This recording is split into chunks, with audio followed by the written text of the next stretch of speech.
may comment mga maring. Pag minyo na lang og tomboy, Ma'am Ele. Ano naman eh. Dili magalit ta mo minyo ang babae kay magpakasingle ta.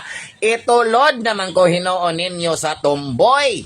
Ako wala gog koy masulti kabayan sa mga tomboy kay kami og tomboy mga best friend na namo sila mga maring. Oo, wala gud may kontra nga hangin pag-abot sa mga tomboy kay ngano. Ang among ganahan, dili sila ganahan. Ang ilang ganahan, dili pod me ganahan. So dihang dapita, magkasinabot god me. Wala goy gobot nga mahitabo. Pero kung paminyon ko niyo og tomboy, with due respect, dili lamang magantos ra ko sa akong pagkasinggol. Kay basig ako niya pinggiron kuya o mga dala atong mga peanut butter. Kuya Juan, matitanos niya nga akong bilahan mga maring. Oh, pero sila ang tinuod nga teacher. Ingon sa uban, dili ko motuo nga nung gitawag silang tinuod nga teacher. Okay, magtutudlo ko, no? Pero palangga na ko na sila mga maring, ang mga tomboy. In fact, daghan kay kog mga barkada nga tomboy diri sa amua.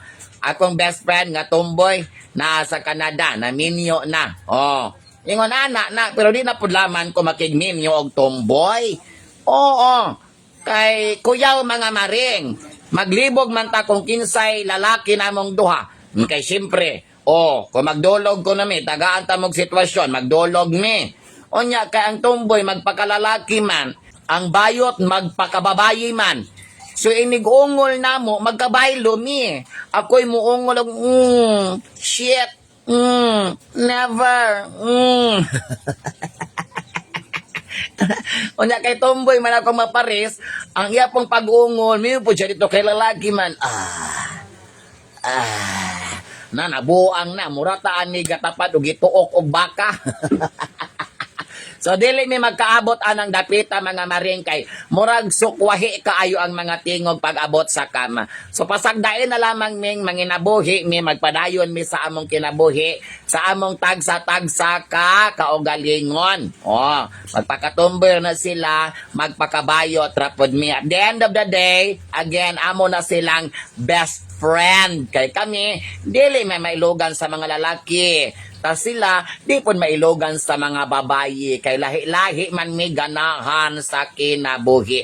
Di lang may magminyo, pero ang uban kung magminyo sila ila pud na ato pa nang respetoon kay desisyon man na nila nga mo ilang ganahang mahitabo. Ako ayaw lang sa di lang sa pong kumukonklud, pero mintras maagwanta pa nako, pas lang sa importante pagkasinabot ta diring dapita, ha? Ayaw pamogos kay lisod mo kita mo'y basta. Laita na kayo niya mga palopian chua. Pasagad ragod mong suggest, no? Lagot ko ninyo.